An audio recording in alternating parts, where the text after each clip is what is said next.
किया और उसको लेकर के उन्होंने 2 लाख।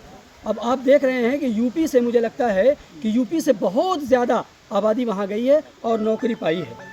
तो नीतीश कुमार के बारे में और जो वहाँ एनडीए की सरकार के बारे में है, हम तो दो ही शब्द ये कहना चाहेंगे, शायद आपके माध्यम से उनके तक ये मेरा मैसेज पहुँच जाए। और ये मैसेज केवल मेरा ही नहीं है, उन तमाम पिछड़े लोगों का है कि कैंची से चरागों की लवें काटने वालों, कुदरत के करिश्मे से लड़ोगे तो मिटोगे। तुम फूल को चुटकी में मसल सकते हो लेकिन खुशबू को बिखरने से नहीं रोक सकोगे।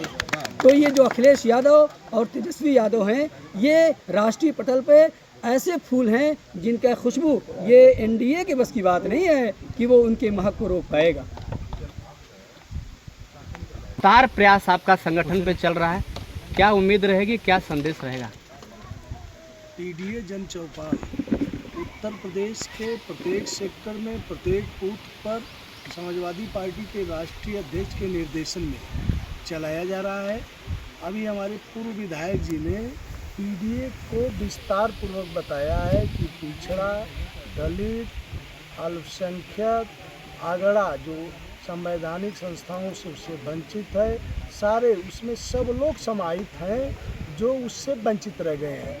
हम उनके यहाँ जाकर के ये संदेश दे रहे हैं कि अब बिना पीडीए के सहारा के अब इस देश का उद्धार होने वाला नहीं है।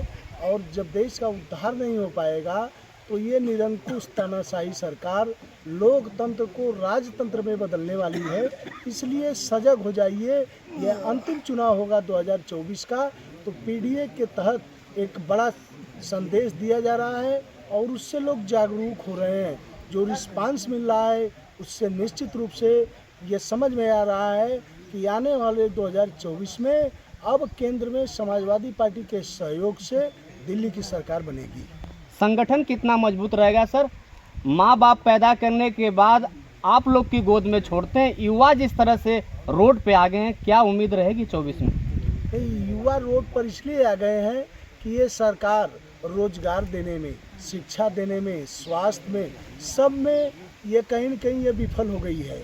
इससे पूर्ववर्ती जो सरकार थी वह निश्चित रूप से नौजवानों के बारे में, किसानों के बारे में, छात्रों के बारे में जो भी जनहित कार्य थे उनको उनके यहाँ तक पहुँचाया। चाहे वो छात्राओं का मामला रहा हो, छात्रों का मामला रहो, चाहे वो किसानों का मामला रहा हो, सबके यहाँ पूर्ववर्ती सरकारों ने पहुँचाया। नीचे अंतिम व्यक्ति के यहाँ भी उसकी जन सुविधाएँ पहुँची।